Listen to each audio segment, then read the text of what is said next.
crinkling smiles and surprisingly powerful, weathered hands might challenge you to an arm wrestle. And actually win, leaving you both roaring with infectious, genuine laughter.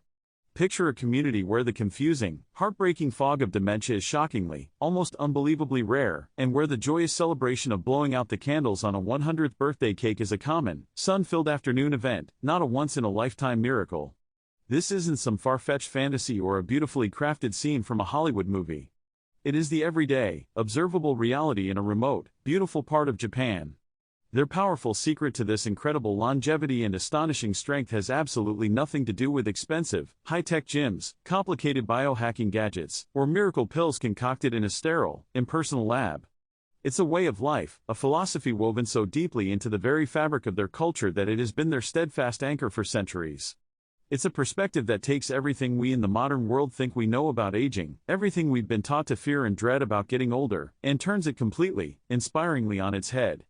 Get ready, because what you're about to hear has the profound power to change not just how you think, but how you see the entire rest of your own life.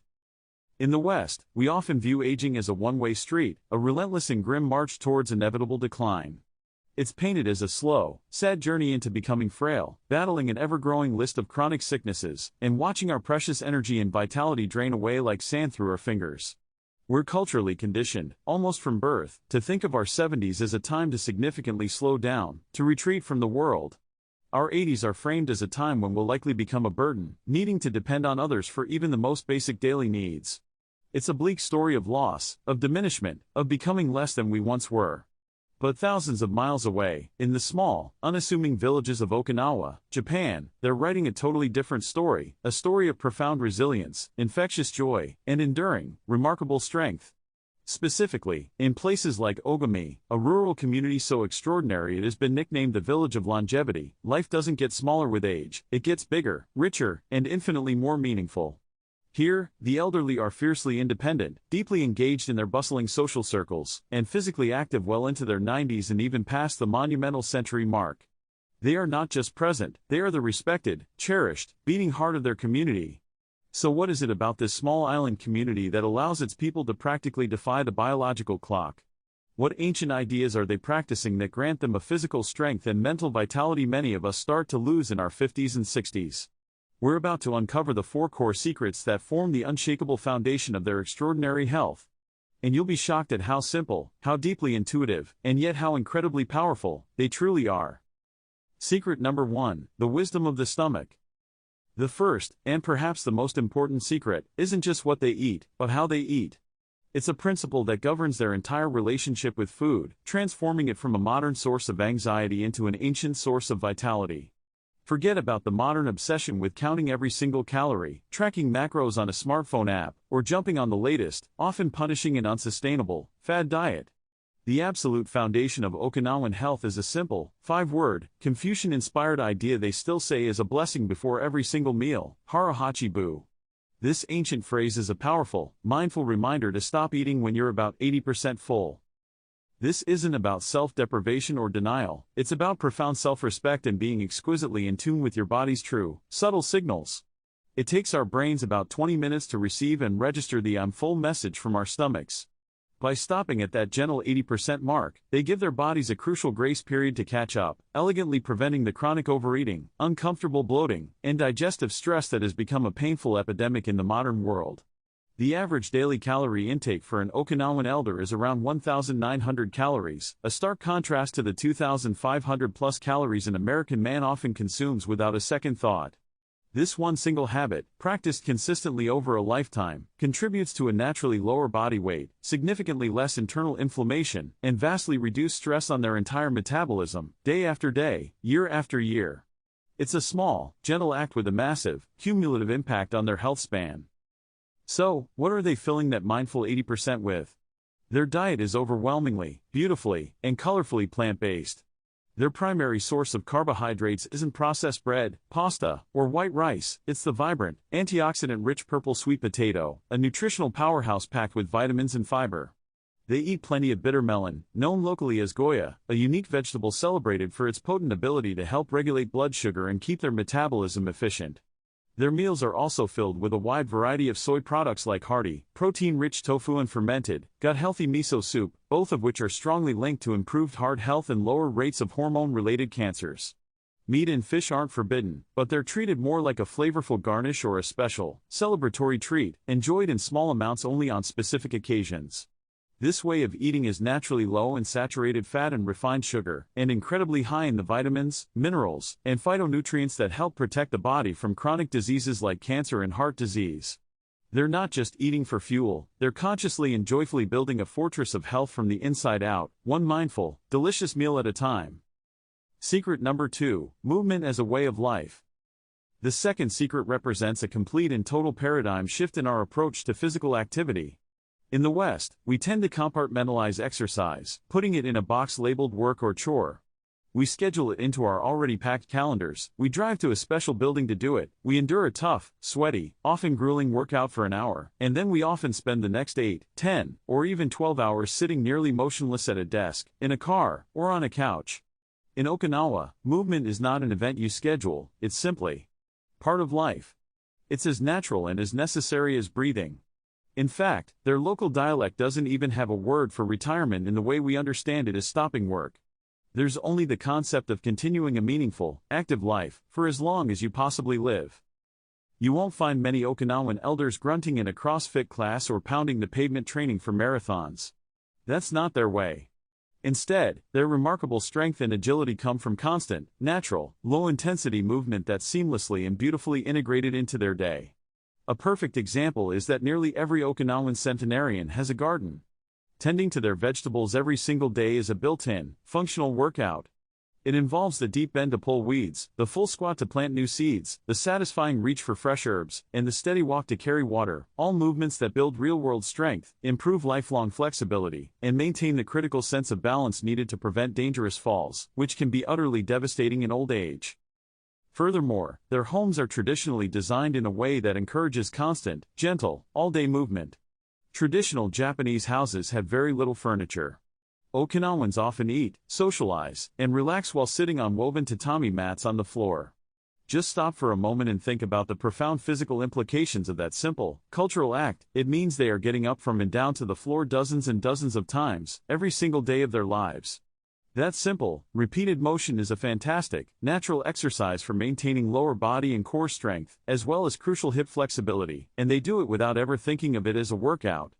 Add to that a culture where people walk everywhere for errands, social calls, and community visits, and you have an entire population that stays lean, agile, and fit organically. They don't exercise, they just live active lives full of purpose and motion. It's a huge shift in perspective, seeing movement not as a chore to be endured, but as a natural, joyful part of a happy and productive day. Secret number 3, the power of purpose. This next secret is perhaps the most beautiful and profound of all, and it has nothing to do with your diet or your workout routine. It's all about their mindset, their very spirit. It's a powerful concept they call Ikigai.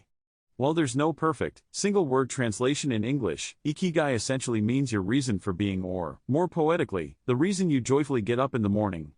It's that magical sweet spot where what you love, what you are good at, what the world needs from you, and what you can be valued for all come together in perfect, life-affirming harmony.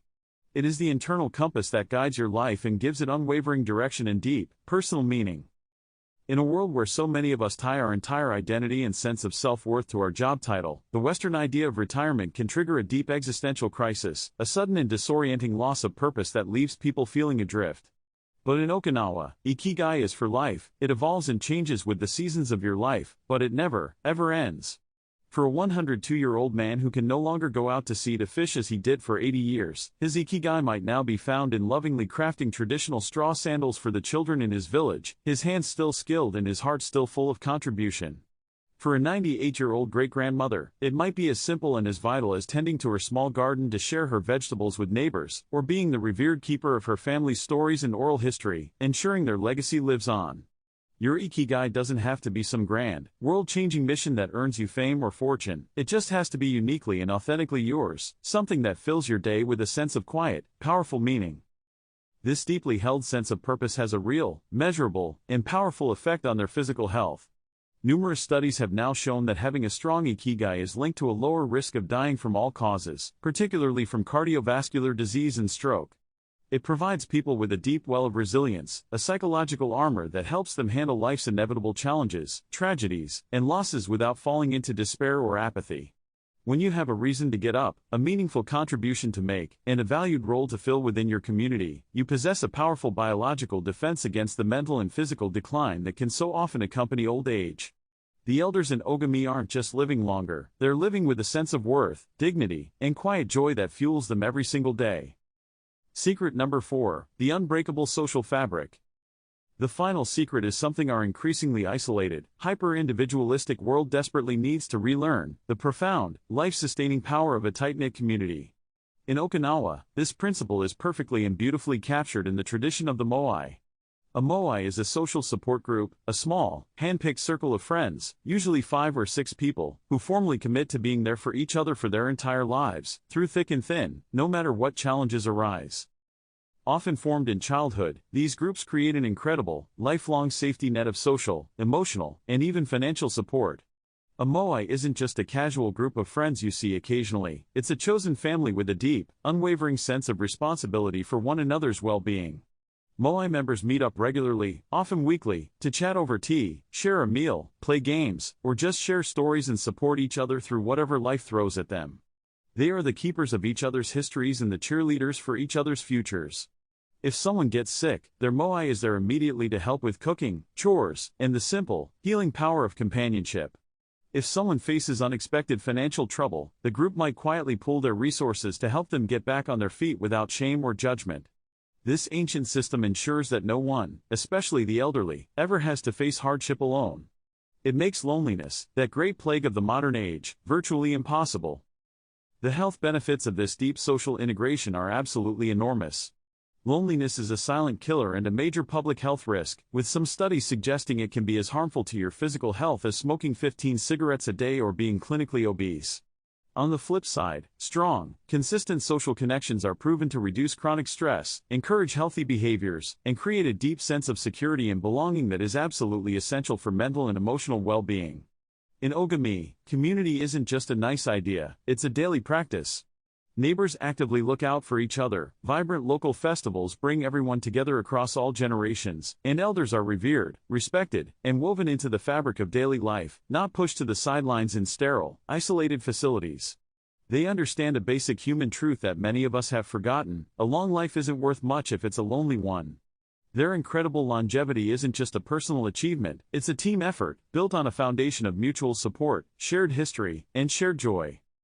So, the legendary Japanese secret that makes 90-year-olds stronger and more vibrant than many 70-year-olds isn't a magic pill, a single superfood, or a complicated workout plan you have to pay for. It's something far more holistic, far more powerful, and far more human. It's a complete philosophy for living, a perfect, harmonious blend of 4 ancient pillars that support a long, joyful, and meaningful life.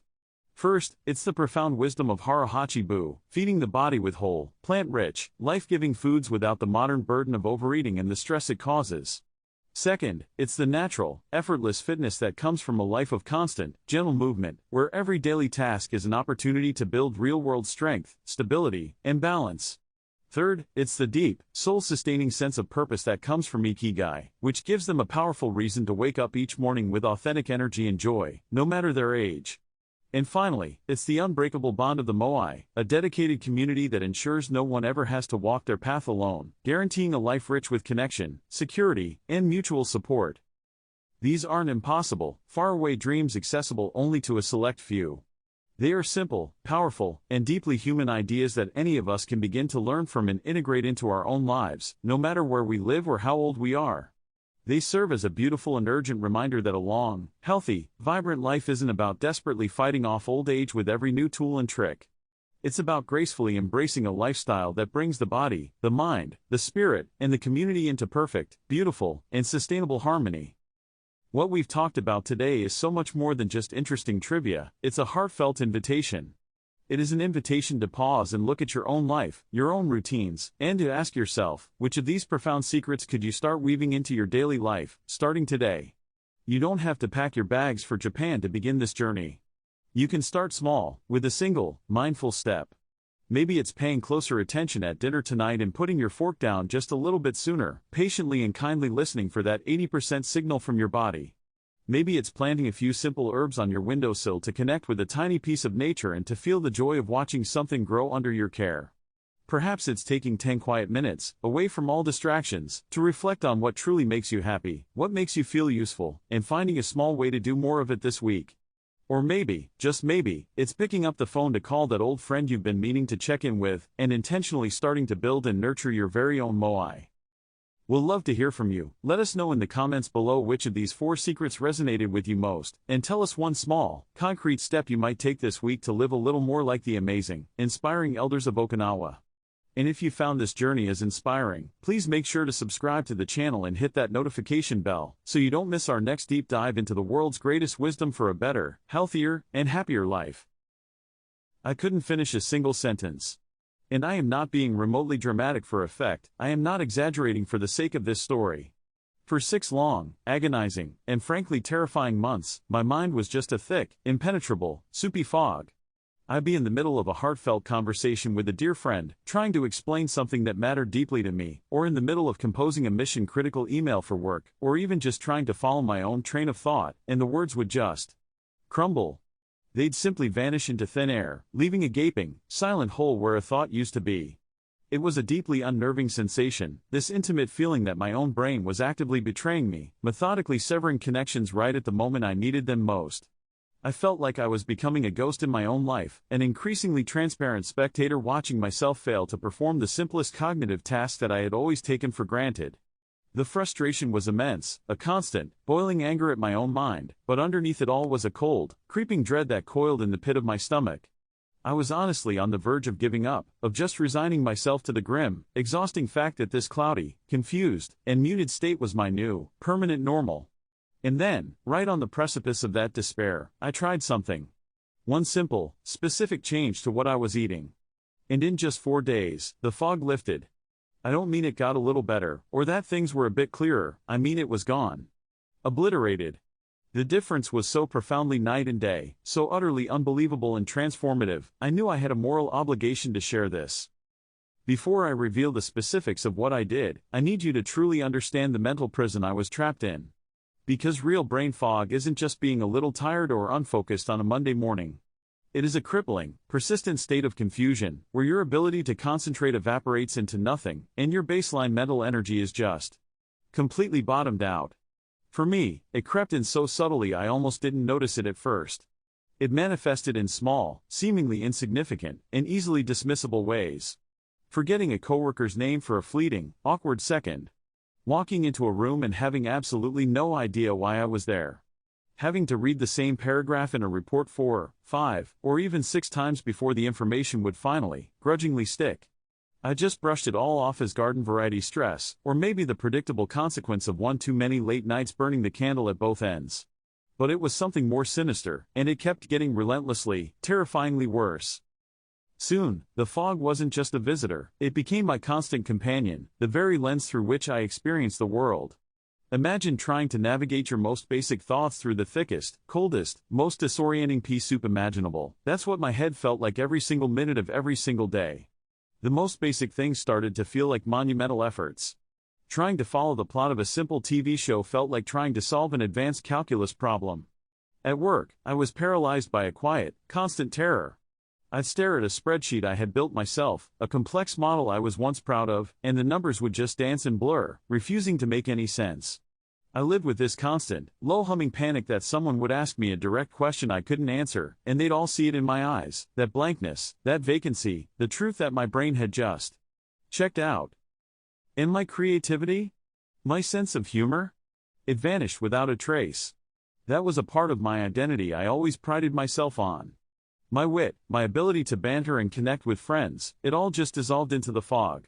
I became quiet and withdrawn, not because I wanted to be, but because honestly, the sheer effort of formulating a coherent thought, marshaling the energy to make my mouth say it, and then hoping it came out right was just too exhausting.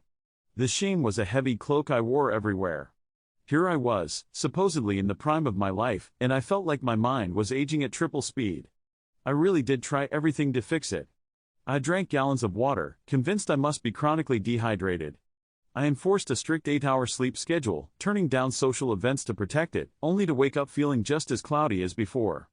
I cut out caffeine completely, enduring the withdrawal headaches, and when that did nothing, I added it back in, chasing a jolt that never, ever came.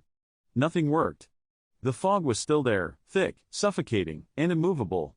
It was the loneliest, most frustrating, and frankly, the most terrifying place I've ever been. I was losing myself, piece by piece, and I had no idea why. The moment everything shattered, the moment I finally hit my absolute wall, came on a Tuesday afternoon. I was on a high-stakes video call with a massively important client, a meeting I'd been prepping for all week, my notes spread out in front of me like a security blanket. I was in the middle of presenting a project I knew like the back of my hand. Or at least, I used to know it. Mid-sentence, the client politely interrupted and asked me a simple, direct question about a specific number on the slide I was presenting. And I froze. Utterly and completely. It wasn't just that I didn't know the answer. I could feel it somewhere in the recesses of my mind, like a file locked away in a corrupted, inaccessible folder. But the pathway to retrieve it, the mental string I so desperately needed to pull, was completely severed. I just stared at my screen, at the grid of expectant faces staring back at me, my mouth hanging slightly open as my thoughts screeched to a halt. My heart started hammering against my ribs so hard I thought they could hear it on the microphone. The silence stretched on for 5 seconds, then 10, which on a video call feels like an eternity of public failure. A kind colleague, sensing my distress, finally jumped in to save me, smoothly answering the question and steering the conversation forward. But the damage was done. The embarrassment was a hot, flushing wave that crawled up my neck and burned my face. It was suffocating. I felt like a complete and utter fraud. After the call ended and my screen went black, I just sat there, staring at my own reflection in the blank monitor. I didn't recognize the person looking back at me. The confidence I once had was gone, replaced by this hollow, haunted look of pure, unadulterated fear. That was it. That was my rock bottom, my I've had enough and I can't do this anymore moment. I couldn't live like this for one more day, feeling like a passenger in a body I couldn't control. I refused to let this cognitive thief steal any more of my life, my career, or my fundamental sense of self. That night, I went on a mission. I fell into a deep, desperate rabbit hole of late-night research, fueled by a potent mix of humiliation and a newfound, ferocious resolve. I was typing every combination of words I could possibly think of into the search bar: curing brain fog, foods for mental clarity, why can't I think straight, brain inflammation symptoms. I sifted through dense medical journals that were hard to comprehend, scrolled through endless wellness blogs, and landed on countless forums where people were describing the exact same suffocating symptoms I had, using the same words: hazy, cloudy, muddled. And for the first time in months, reading their stories, I felt a tiny, fragile spark of hope. I wasn't going crazy. I wasn't alone in this invisible struggle. As I kept digging, with a dozen tabs open, clicking through link after link in the dim light of my office, one potential answer just kept popping up, over and over again, with startling frequency: omega-3 fatty acids. Specifically, the kind you find in abundance in fatty fish like salmon.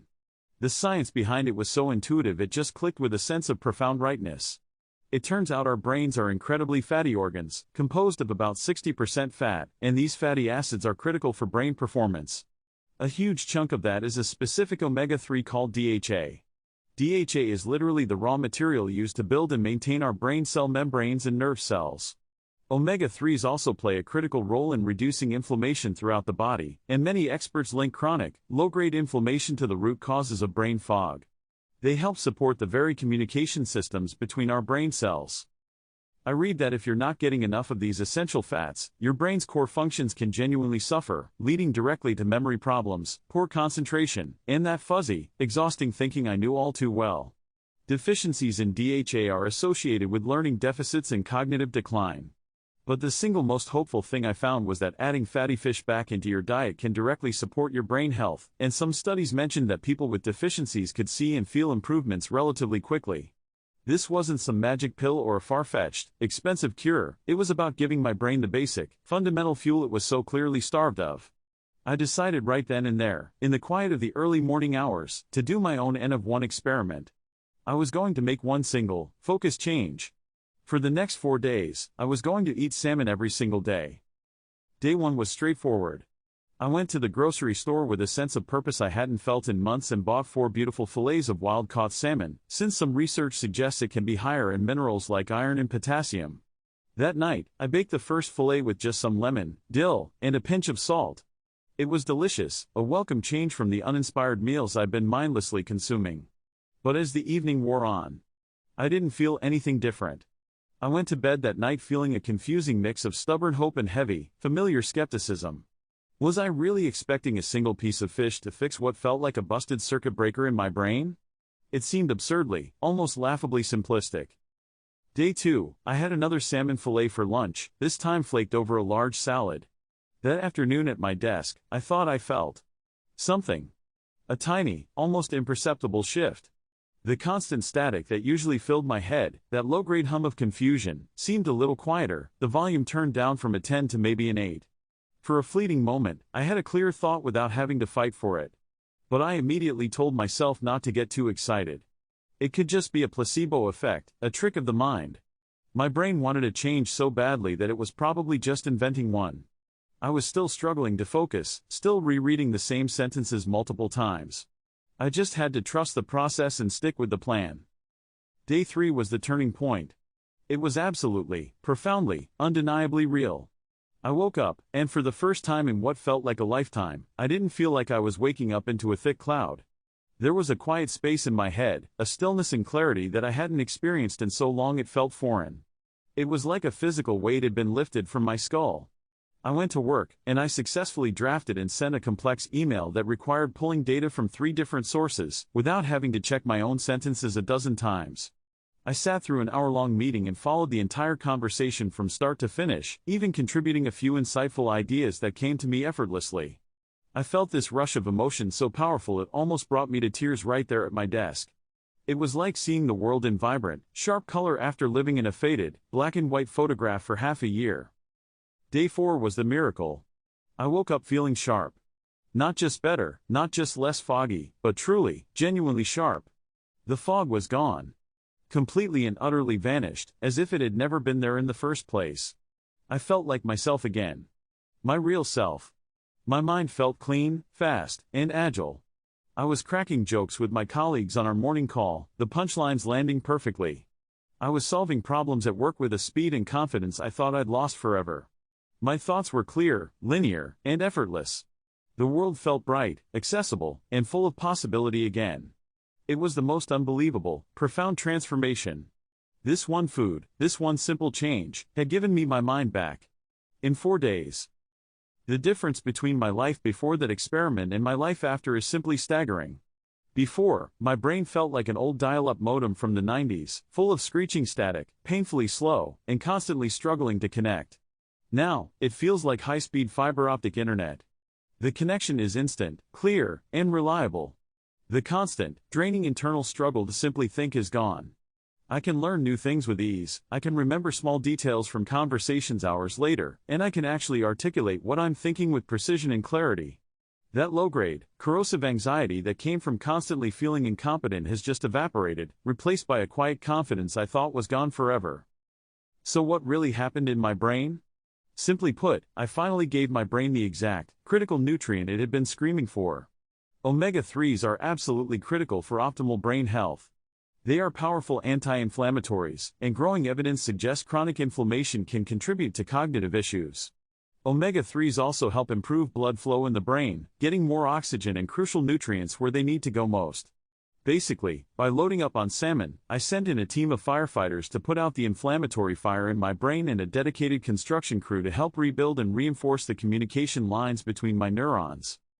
Studies have repeatedly shown that regular consumption of omega-3s is linked to improved memory, better concentration, and sharper thinking. One study even found that higher omega-3 levels were associated with better brain structure and larger brain volume in healthy middle-aged adults. While my results were obviously much faster and more dramatic than a typical clinical study, it just goes to show the profound power of correcting a potential deficiency. This one dietary change had a ripple effect on my entire life, improving my work, my relationships, and my overall happiness and well-being. Now, my journey was a personal one, and I want to be very clear about that. My incredibly dramatic results from eating salmon were likely because my diet was seriously and chronically lacking in that one key nutrient. My story isn't a prescription, but I desperately hope it's an inspiration.